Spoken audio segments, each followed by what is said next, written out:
We would always say, oh, Jackson got the good genes. He gets to look like mum. We look like dad.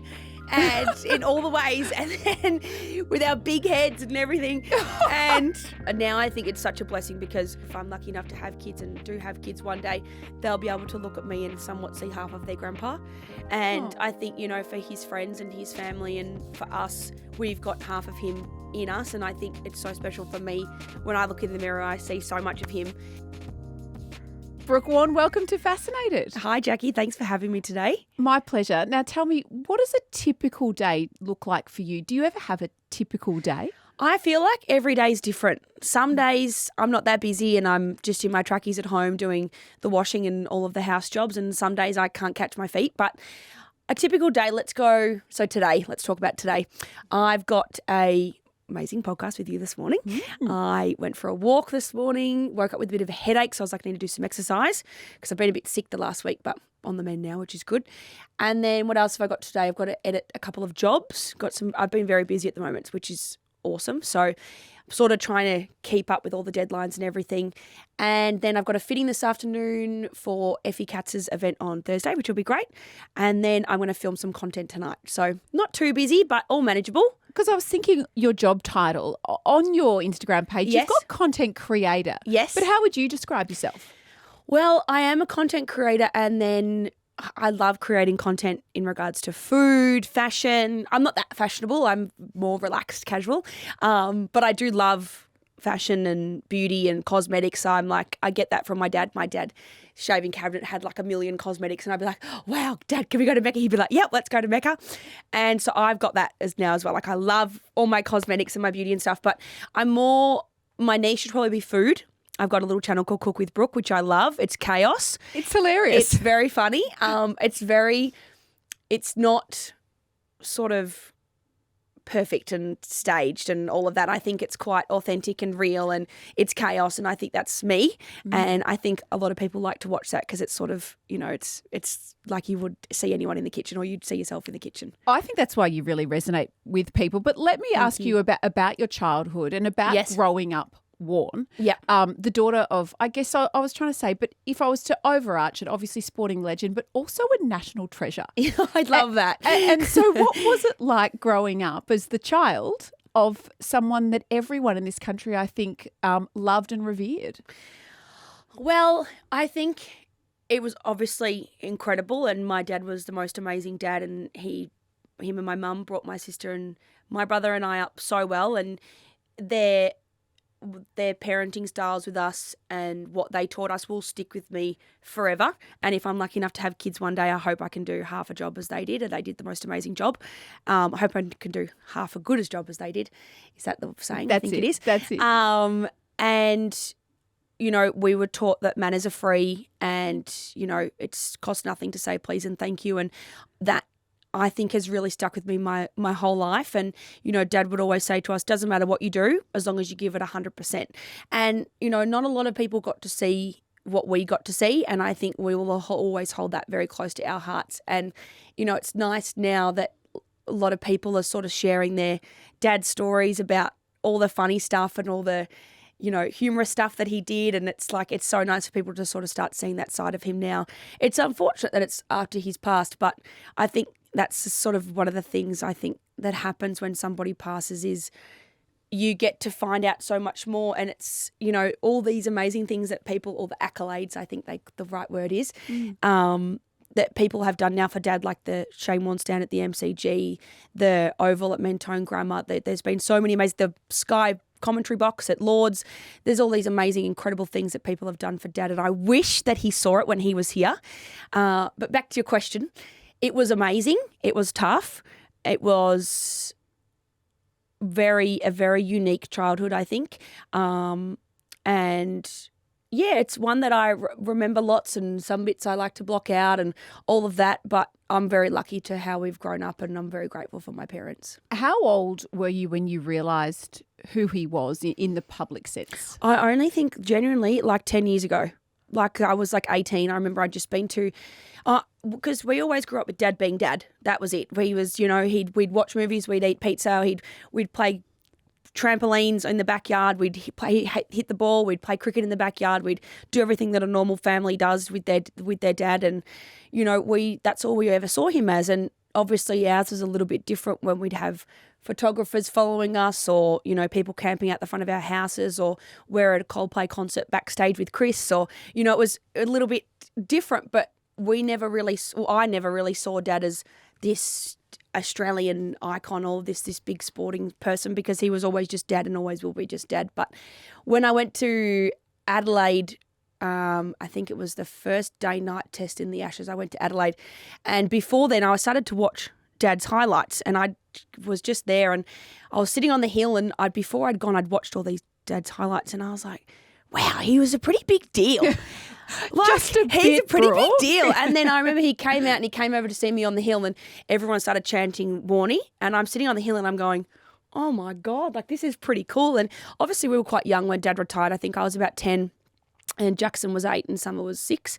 And, we were still so young, but we still remember everything, running out with him when he got his 700th wicket and when he retired, and, his 600th wicket was dedicated to me, and that's why I've got my tattoo that says strength, because I gave him a white armband. You remember those rubber wristbands that were all the different colours and said all the different words? He was really nervous before he left to go and play in the Ashes, and I said, Dad, sit down. We were in my bathroom and I said, sit on the toilet, let me give you a pep talk. And anyway, we chatted and I said, look, Dad, I'm going to give you something, and if you wear this, you're going to get your 600th wicket. And anyway, he put it on, and when he got his 600th wicket, he kissed it and he dedicated it to me. But even then I was like, oh my gosh, that's just Dad at work. I never really saw him as this big icon. And then later on in life, I started watching his highlights, and I'd speak to him about it, and he'd be like, Dad, why don't you ever display any of your trophies or any of your amazing things that you've done? He goes, well, everyone know what I did, and that's what I used to do, and now I'm just here with you guys, And he was always so humble in that way of, I don't display this because everyone knows what I did, and that's not my life anymore. And obviously he still commentated and all of that, but he was so humble that he was someone that everyone looked up to in the team, and I think that's what made him around the world such a person that you could somewhat relate to, because he was just this bloke. And I think that's what made him so, I think, special in so many people's eyes, is because when they'd meet him, if they got the chance to meet him or bump into him in the street, Dad always said it doesn't matter if you're the janitor or the CEO, you always treat people with the same amount of respect. So that's how he always treated everyone, and everyone loved that, and that was just him. How important was it for both of your parents, your mum and your dad, to protect you from things like global fame? And you just mentioned the paparazzi being outside your house, particularly as children. Yeah, and I mean, we know that's all we've we've grown up with that our whole lives since we were little. So we've grown up with people chasing us in cars, camping out the front of our house, going out for breakfast, taking pictures of us, being on a holiday and getting stalked at the airport or anything like that. And I think that's just what we've accepted, and that's what we've unfortunately have to grow up with. And people always say, oh, well, you shouldn't choose to be famous. You don't choose to be good at something. You pursue that, and if you want that to be your career, you do, but you don't choose all the chaos that comes with it. Unfortunately, that's just part of it. And Dad always handled it so well, and people were so cruel to him, and he always handled it like a champion. And, since we were little, we've always sort of dealt with that, and you just sort of learn to, our parents just said, just ignore them, don't let them ruin your day. And we did that for a while, and then it started to get like, okay, well, I'm getting a bit older now, and I think I've got a bit of attitude, and I can, tell them this, that, and this. I mean, remember one time they were out the front of my mum's house, and it was like a summer day, and we were like, I think 14, 15. And they were following me and my friends, and I was like, what are you guys doing? Leave me alone. You're a child. We went inside and we got some water bombs, and we threw the water bombs over the fence, and then they didn't come back, which was good for a little while. But yeah, we just don't let them ruin our day, unfortunately. And, it got a lot worse when Dad passed, but yeah. Yeah, so on that, you've chosen to make yourself and give yourself a public profile. Yeah. Did you struggle with that, given how you were treated by some sections of the media, to put yourself as a forward-facing person? I think I used it as a strength. Yeah. I think I used it as, I know how bad they can be. I know how nice they can be. I know how they sort of operate, and I kind of use that to my advantage in a way that you guys have put me through this situation my whole life, but I'm not going to let that stop me from doing what I want to do. So I know how they can act, but I don't let that sort of get me scared or anything like that. I just go about what I want to do. I see you as a very strong person, and after he passed, obviously there was a lot of press around the movie and the series, and you choosing to speak out. I felt like that would have been very difficult for you, and something that you wanted to do and almost had to do. Yeah, well, it's funny that you bring that up because. Yeah, people think, oh, well, you just did this, you've made this drama series and now you're milking off, your dad and all of this. We had nothing to do with it. Yeah. We had no say, even, I don't know if I'm allowed to say this, but I'm going to say it anyway. We had a meeting with Channel 9 because of what I'd said on Instagram. They didn't ask us if we wanted to have a meeting beforehand. It was only afterwards when I'd made the statement. And Dad always told us it's not worth retaliating because they're not worth it, which is so true. But when he's not here to defend himself and people still put him down, that's when I'm like, I can't just sort of sit back and let that happen. And, we had nothing to do with that. I didn't watch it. I think we stopped a lot of people from watching it as well. Yeah. And because how did it make you feel, especially so soon after he passed? I just think it was just someone that Dad worked for such a long time and had so much respect for, to do that to him. I just think it's pretty poor. Yeah, it was a terrible time for all of you. You put on your Instagram that, and I quote, I used to joke that I got your genes and how much it annoyed me, but now I couldn't be happier and prouder. I love that you wrote that. Yeah, I think, we would always say, oh, Jackson got the good genes. He gets to look like Mum. We look like Dad. And in all the ways, and then with our big heads and everything. And anyway, and now we're like, no, this is very, well, me and someone would say, with our big heads. And now I think it's such a blessing because, my kids one day, if I'm lucky enough to have kids and do have kids one day, they'll be able to look at me and somewhat see half of their grandpa. And I think, for his friends and his family and for us, we've got half of him in us, and I think it's so special for me when I look in the mirror. I see so much of him, and even when he was younger, I'll show you some pictures. I'm literally a dead ringer for him, and I just think it's so special. And some days I look more like my mum, but some days I really look like my dad, and I just think it's so special, and I'm so proud about it. Do you play sport like your dad? I used to play. I try and think I'm a good tennis player. Yeah, I'm actually gotten a lot better at tennis, which is good. We always Dad tried to always keep us quite active when we were young.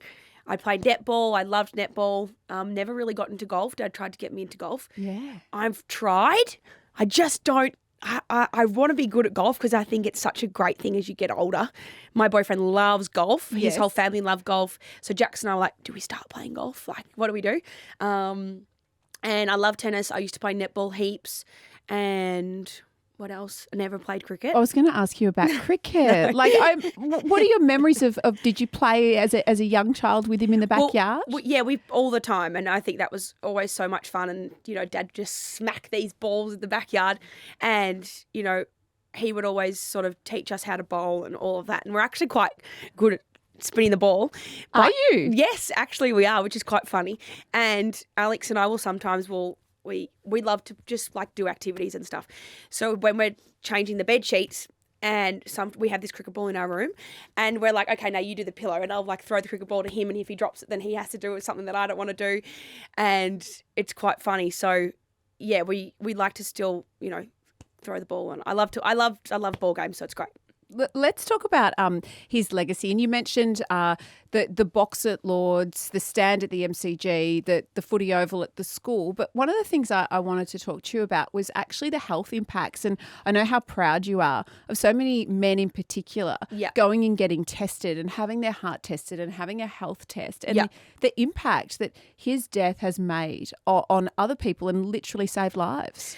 Yeah, the legacy is what we've accomplished in the last couple of years has been absolutely fantastic. And the fact that that's all because of Dad is amazing. And there's such a big team that goes into everything behind the scenes to get all these health checks accessible for all Australians. And, they're in 350 price lines now throughout Australia, and they're free, they're 4 minutes, they're uninvasive. And, it's just amazing. I think he'd be really proud. And I was looking at some statistics from Gather Round last year, 200 men. There were hundreds of men, but I think it was something like 200 men needed to have a follow-up appointment. Yeah, and I think that's what I think is quite amazing is with our machines is that everything's on an app, so you'll be able to follow up with you'll be able to compare your results basically, which is fantastic. But the thing we want to try and explain to people is it's not just men, and it's people of all ages, and it is, I think, don't quote me on this because I might be wrong, I haven't checked recently, but it is the number one killer in men and the second biggest killer in women.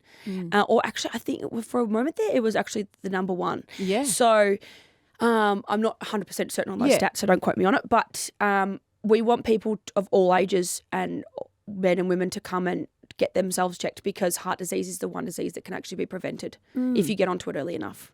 And let's go back to your career now and your social media. The thing that I love about you is how, in inverted commas, normal, but how authentic you are. Like, thank you, you're Jacqui. actually a bit of a dag. Is that okay to Yes. say? Yeah. I'm a bit of an Aussie bogan, and I think like I'm so proud to be an Aussie bogan and a little bit of a dag.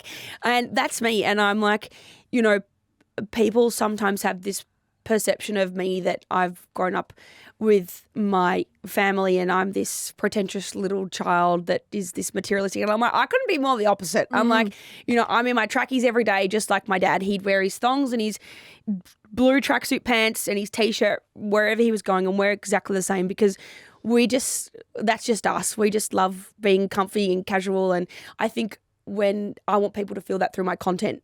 So I want people to be able to sit down if they're having a bad day. I want them to be able to put on a long video of mine, because I can talk in my videos. People like laugh. 10. Thank you. I want people to find me as their comfort creator who they find a little bit of, we try and say that each day we try and find something that brings us a little bit of joy. And if someone's having a bad day, I'd love for me to be their little bit of joy. And, you know, if someone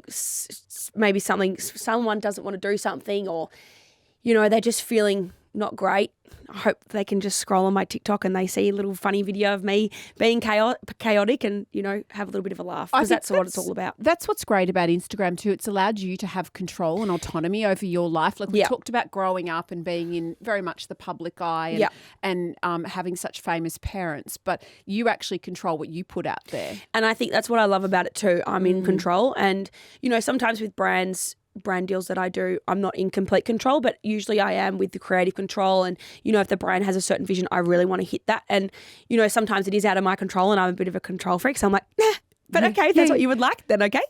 Because I want to make it work. But yeah, I think I do love being in control of what I'm putting out, because I think for such a long time we weren't in control.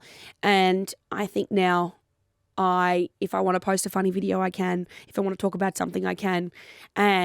Or sometimes. And if I want to, you know, do a crazy food video, then I can as well. So whatever it sort of is, yeah, you're right. You mentioned earlier on that your dad loved, which actually surprised me, like cosmetics and oh my gosh, skincare. oh my gosh, he loved his skincare. He was literally the product king. He had, and then he'd have like all this La Mer, and I would be like, can I borrow that? He'd be like, no, and I'd be like, I'm going to take that. Thanks very much. Yeah. And he loved all of his skincare. He would say to me, we'd go to the supermarket. He'd be like, okay, we'll go to our favourite aisle now. It was the skincare aisle, like the deodorants and the toothpaste and the Listerines and all of that. He would have been a good influencer. Yeah, he was. He seriously would have been. I think he's what makes me love all my cosmetics. I remember Carmex a few years ago. Dad's like, oh, I love Carmex. I'm like, Dad, we should do something with Carmex. And he's like, I'll send him this video. And we sent him this video, and Carmex was like one of the first brands that I ever got PR from. And my dad just loved Carmex. He goes, well, how good's this? Like, you know, you're getting something that I'm like, yeah, sorry, you can't have any. But, you know, he had so many products. I just loved them all. It was great. I could steal all the shower products. I'd be like, oh, this is great. Thanks very much. So what brings you the joy nowadays? You said you wanted to bring joy to other people through what you do. Yeah. What brings you joy? I think every day is different. Some days it might be, I think food brings me a lot of joy. I get very excited about food. Yeah. My boyfriend, Alex, he brings me a lot of joy. He's so amazing. He's working so hard at the moment. He runs his own business, electrical. He's an electrician. And he is just working his butt off. And he's I think we're yin and yang. I'm chaos. He's calm.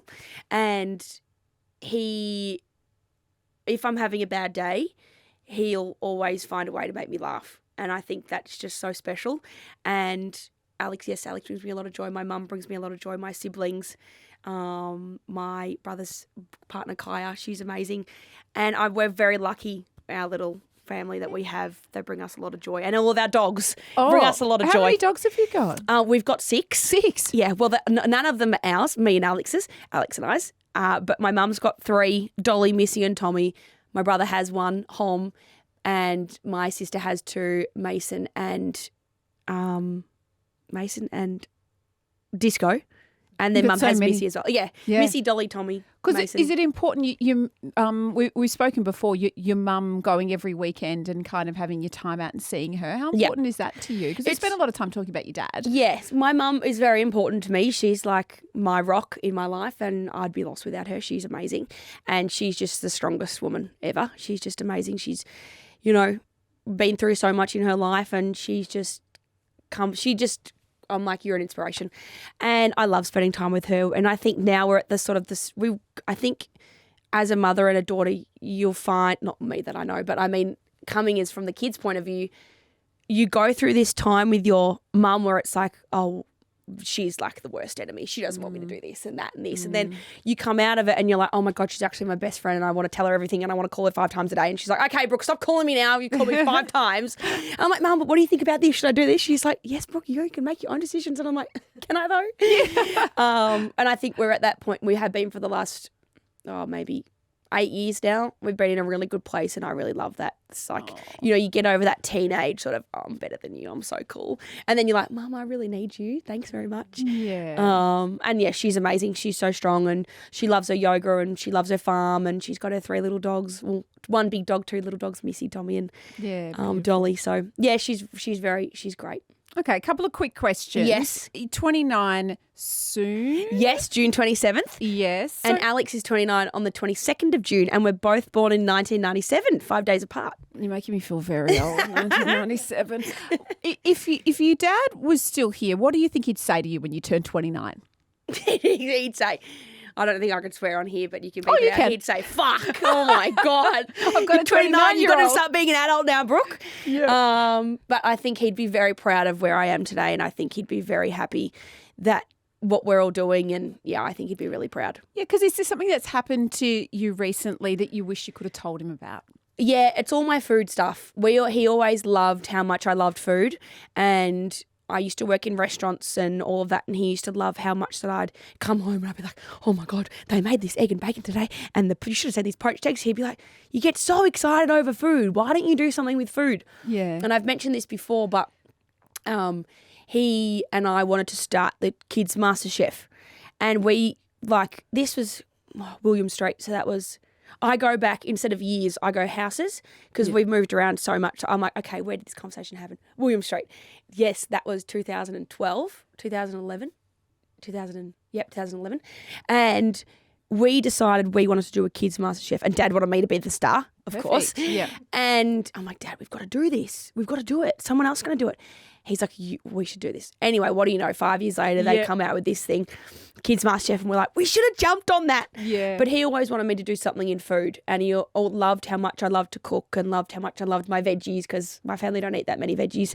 And he just loved to see how passionate I was about food. So I wish that he could see all the amazing food that I'm cooking and everything that I've done in the food space so far and what's to come. I think he'd be really happy. And what is to come for you? What's next? Some really exciting stuff, but I can't tell you yet. Okay, that's good. We'll keep it a secret. Final question. We ask all of our guests this. Tell us someone who fascinates you. Well, I've just got back from Coachella, so I'm going to say Justin Bieber.